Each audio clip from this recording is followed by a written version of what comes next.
안녕하세요. 11월 5일 매일 성경 함께 나누겠습니다. 첫 번째 문단입니다. 여호와는 사탄에게 욥은 사탄의 충동에도 자기의 온전함을 굳게 지켰음을 말합니다. 왜요? 욥은 온전하고 정직하여 하나님을 경외하며 악에서 떠난 자이기 때문입니다. 사탄은 질병으로 욥을 쳤습니다. 왜? 뼈와 살을 치면 욥이 하나님을 욕할 것이라고 하나님께 말하면서 그래서 이제 욥을 치어달라는 거죠. 그 이유는 사람은 생명을 위해 모든 걸 바꾸게 되므로 그 생명을 지키기 위해서는 모든 것들을 바꾸게 되었습니다. 그리고 또 하나님께서 허락하셨기 때문입니다. 욥은 입술로 하나님께 범죄하지 않았습니다. 어떤 상태에서 어떻게 아내가 하나님을 욕하고 죽으라고 할지라도 근데 그 모습은 아내가 질그럭저럭으로 몸을 끓고 있는 욥을 보았기 때문에 그랬습니다. 그래서 또 범죄하지 않은 내용은 하나님께 복을 받았은즉 화도 받을 수 있다고 하였기 때문입니다. 자, 재앙을 당한 욥을 위문하기 위해 온 욥의 친구들은 욥의 고통이 심함을 보고 7일 동안 아무 말도 하지 않았다. 침묵했다는 건 아니고 어쨌든 오늘 본문에 들어 놀라워하며 이렇게 겉옷을 찢고 하는 여러 가지 있습니다. 어떻게 일제히 소리질러 겉옷을 찢고 하늘을 향해 티끌을 날려 자기 머리에 뿌리고. 오늘 주제는 뭘까요? 고난에 대한 해석입니다. 고난의 해석에 대해서 하는데 해석의 장소는 하늘입니다. 하나님 보좌 앞에서 하나님의 아들과 사탄들이 이제 대화를 하고 그래서 이제 그 땅에서도 여러 가지 사람들이 이제 해석을 합니다. 해석의 내용은요, 주제는 하나님을 경외함에 대해서입니다. 하나님의 자랑과 기쁨이죠. 그래서 온전하고 악에서 떠나고 하나님을 경외하는 것에 대해서 사탄은 그게 가짜다. 욥의 경외는 가짜다고 하는 거고 하나님은 그 진짜다라고 하는 것이고요. 그것에 대해서 이제 그 해석의 방법이 고난이죠. 해석의 방법. 고난입니다. 고난.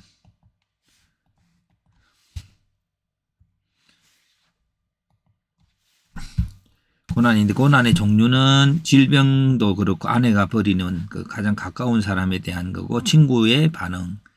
근데 이제 아내는 그 욥은 또 그 아내를 돌봐야 될 필요가 있겠고 친구들에게도 서로 하나님을 나누어야 될 것이 있는데 이 모든 것들이 다 욥의 고난으로 인해서 그렇게 이루어지지 못하고 있는 것입니다. 해석의 방법이 그렇다면 해석의 내용, 해석의 주제라고 해야 될까요? 해석의 주제. 그러면 여기서 해석 내용이죠. 해석 내용. 해석 내용은 이제 고난의 의미에 대해서 말합니다. 사탄은 사람은 목숨을 얻기 위해 모든 것을 드린다고 했고 곧 모든 건 살기 위해 존재한다고 하는 거죠. 돈도 또 뭐도 다 내가 살기 위해 존재한다는 것이었고 하나님은 이제 사탄에게 고난을 줌에 대해서 허락하는데 너가 해봐. 그걸 통해서 이제 극복하게 될 거여서 내가 욥이 하나님을 경외한다고 하는 말은 틀린 게 아닐 거야. 라고 하는 것을 이제 하나님이 이제 그 고난을 주시는 거고 욥은 하나님께 복을 받았기 때문에 화도 받을 수 있다고 요를 또 해석해 보면 잃어버린 순간에 주신 분을 기억하는 것이고 복을 느끼는 순간에 나눔에 대한 의무를 생각하는 욥의 이런 어떤 모양입니다. 피조물로서 창조주를 기억하는 거죠. 아내는 하나님에 대한 온전함을 여전히 지키는 그것에 대해서 하나님 욕하고 죽으라고 그랬습니다. 하나님 욕하고 죽으라고 그랬는데 근데 왜 죽으라 했냐면 욥의 어리석음 때문이에요. 그 욥의 어리석음은 뭘까요? 고난을 주시는 하나님의 부당함에 대해서 당연하게 받아들이는 거예요. 그래서 그렇다면 어떻게 행동해야 되는 거예요? 그렇게 고난을 주신 하나님에 대해서 당연히 받아들인다면 그는 살 가치가 없다고 그의 어리석음 때문에 그것이 하나님을 욕하고 죽으라고 하는 아내의 말이고요. 친구는 좀 매우 심각하게 반응하지요. 예. 그렇게 해서 그렇다면 이게서 오늘 주제가 고난에 대한 해석입니다. 오늘도 우리도 고난에 대한 해석을 하는데 본문 전체를 한번 생각해 봅니다. 예, 해석을 해봅니다. 사람들은 고난의 의미를 이해해 보려고 한다. 사탄과 아내와 친구와 욥, 하나님은 각각 다르게 고난의 의미를 이해하고 있다. 하나님께서 하신 약속은 우리를 사랑하고 보호하고 영원한 생명을 주시는 것이다. 그 약속을 고난 가운데 어떻게 해석해야 되는가?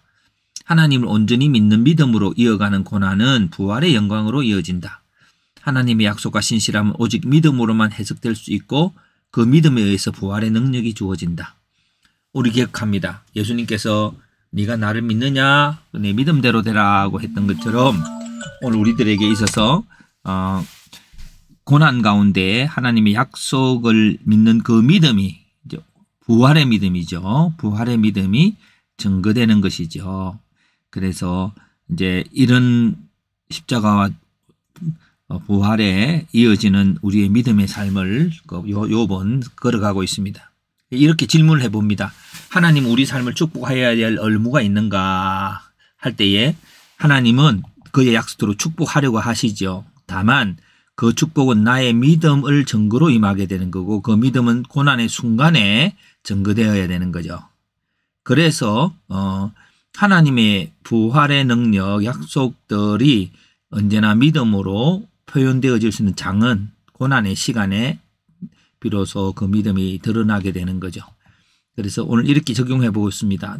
나 오늘 우리도 어려움을 당하고 있는데 그 어려움을 어떻게 해석하고 있습니까? 라고 한번 나 스스로 물어본다면 그 어려운 순간에 그 어려움을 보지 말고 또 나 자신을 보지 말고 또 이웃 사람을 보지 말고 하나님의 위대한 약속을 부활케 하시는 한 약속을 보는 오늘 하루가 되면 좋겠습니다.